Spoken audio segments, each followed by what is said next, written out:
Welcome to this deep inquiry into the nature and purpose of visualization within spiritual practice. For many seekers, especially those exploring the Dharma through modern or Western perspectives, the concept of visualization is often misunderstood or dismissed as mere imagination. But visualization, in its true depth, is neither fantasy nor fiction. It is a powerful tool of consciousness, a bridge between the seen and unseen, a sacred method that transforms inner perception into awakening. Let us first distinguish imagination from visualization. Imagination often arises spontaneously and is generally unstructured. It may involve wishful thinking, daydreams, or uncontrolled mental imagery. While imagination can be creative and even healing, it tends to lack direction. Visualization, on the other hand, is deliberate. It is the intentional use of the mind's eye to cultivate a specific energetic, emotional, or spiritual reality. It is a disciplined mental act, one that requires focus, stability, and sincerity. In the Buddhist context, visualization has long been a central aspect of Vajrayana practice.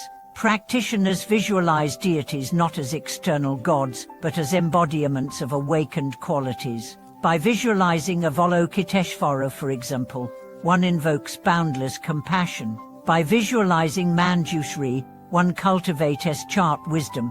These visualizations are not about fantasy. They are vehicles for transformation. They train the mind to recognize and integrate enlightened attributes, gradually dissolving the illusion of separation between the self and the divine.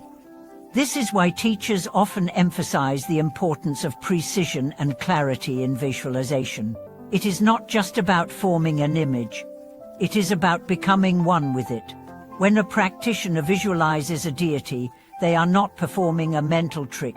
They are entering into resonance with that energy, allowing it to permeate their thoughts, emotions, and actions. Some may question, but if it's all in the mind, how is it real? This question arises from a misunderstanding of reality itself. The mind is not separate from the world. In fact, everything we experience, joy, pain, love, fear, first appears in the mind. Our perception shapes our reality. So when we train the mind through visualization, we are training the very lens through which we experience existence. Modern neuroscience supports this ancient wisdom. Studies have shown that visualizing an action activates similar neural pathways as physically performing it. Athletes, musicians, and healers have long used visualization to enhance performance, build confidence, and accelerate recovery. In spiritual practice, the stakes are even higher. We are not just changing habits, we are transforming consciousness. But visualization is not easy. It requires discipline. The mind resists structure. It wanders, interrupts, doubts. Many give up too soon, believing they are not good at it. But the power of visualization lies not in artistic talent, but in perseverance. Like meditation, it strengthens over time. The more we return to the image, the clearer it becomes. The more we dwell in it, the more we become it. To truly benefit from visualization, we must engage not only the mind but the heart. The most effective visualizations are infused with feeling. When we visualize compassion, we must feel compassion. When we visualize wisdom, we must yearn for understanding. The image becomes a container, but it is the emotion that fills it with life. Without emotion, visualization is empty. With it, it becomes a living ritual. There is also a moral dimension to visualization.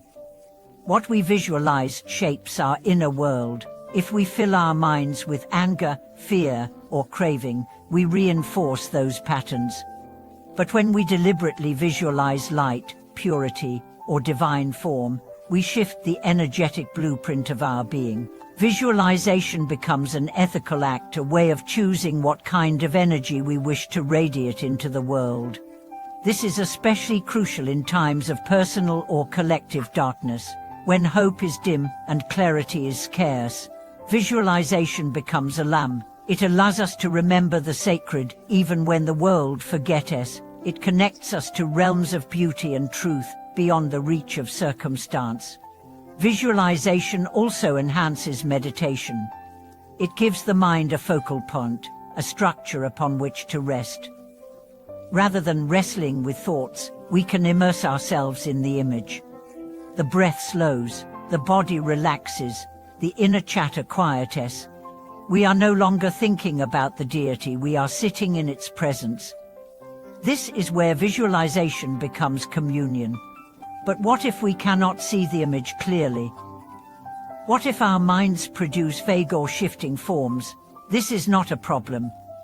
Visualization is not about perfect detail. It is about intention and presence. A blurry image held with devotion is far more powerful than a vivid one held with doubt. Trust the process. With time, clarity will grow.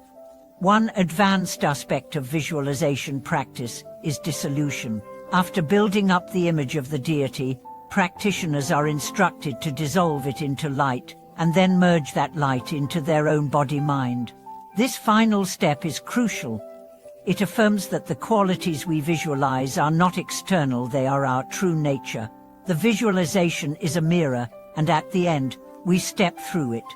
In daily life, visualization can be a refuge. Before a difficult conversation, visualize yourself speaking with clarity and kindness. Before sleep, visualize a sphere of light dissolving stress from your body. Before meditation, visualize a lotus blooming in your heart. These simple acts turn ordinary moments into sacred encounters. Visualization also helps us rewire identity. If you see yourself as unworthy, broken, or limited, those beliefs become self-fulfilling. But if you visualize yourself as calm, loving, and luminous, you begin to inhabit those qualities. This is not denial, it is reclaiming the truth that has been buried beneath conditioning. Spiritual teachers across traditions have used visualization for centuries. From Christian mystics envisioning Christ's light, to Sufi poets invoking divine presence, to Taoist adepts imagining inner alchemy, the practice transcends culture. Why? Because the inner eye sees beyond the physical. It taps into the imaginal realm, where spirit and psyche converge.